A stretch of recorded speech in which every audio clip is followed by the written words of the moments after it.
নবী গো পাগল ভেসে দয়া করে দিও দেখা এ আসাম দেশে দেখিব আপনাকে নয়ন ভরে দেখিব আপনাকে পরাণ ভরে ইয়া রাসূলুল্লাহ ইয়া হাবিবাল্লাহ ইয়া রাসূলুল্লাহ ইয়া হাবিবাল্লাহ।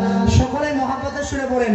যুবক ভাইরা বন্ধুরা আপনারা সকলে পবিত্র অনুষ্ঠানে বসে পড়েন। মুরব্বীরা আপনারা বেড়াইতে আছেন, আমাদের মুরব্বী যিনাদেরকে আমরা সব সময় ভাবি তিনাদেরকে একটু শ্রদ্ধা ভাবে আমরা রাখবো, তারাই বেড়াইতে আছে। কিরকম হবো? দয়াল আমার কোরা ঘরে বসতে দিব হৃদয়াসন বুকের বাজারে চরণ তোমার ধুয়ে দিব নয়ন জলে ইয়া রাসূলুল্লাহ ইয়া হাবিবাল্লাহ ইয়া রাসূলুল্লাহ ইয়া হাবিবাল্লাহ। পুলসিরাতে রাস্তা হবে ৩০,০০০। বান্দা কিভাবে চলবেন? পুলসিরাতের রাস্তা কেমন হবে জানেন কি? একদম চুল থেকেও বেশি পাতলা হব আর তলোয়ার থেকেও বেশি ধার হব।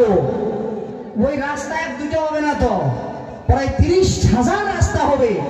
আপনাদেরকে সেই রাস্তা দিয়ে আমাদেরকে সকালকেই যাইতে হবে। প্রিয় মুসলমান, আমরা তো আমল ভুলে গেছি, আমরা আমল ভুলে গেছি, দুনিয়ার মহাব্বতে গ্রেফতার হয়েছি। কথা ঠিক না বেটি? যুবক ভাইরা মিশা কথা বলবেন না। আমরা দুনিয়ার মহাব্বতে গ্রেফতার হয়েছি না নাই? হাত উঠে বলেন হয়েছি না নাই? প্রিয় মুসলমান, দুনিয়ার মহাব্বতে তো থাকতে হবে, পাশাপাশি কিছু মহাব্বত মদিনাওয়ালা নবীর সঙ্গে লাগাইতে হবে। কথা ঠিক না বেটি? আল্লাহ তাবারক তাআলাকে ভয় করে চলতে লাগবে। পুলসিরাতে রাস্তা হবে ৩০,০০০, গুনেগার সব কেটে পড়বে দুজখের মাজার। সেদিন হস্ত ধরে পার করায় আপন বলে ইয়া রাসূলুল্লাহ ইয়া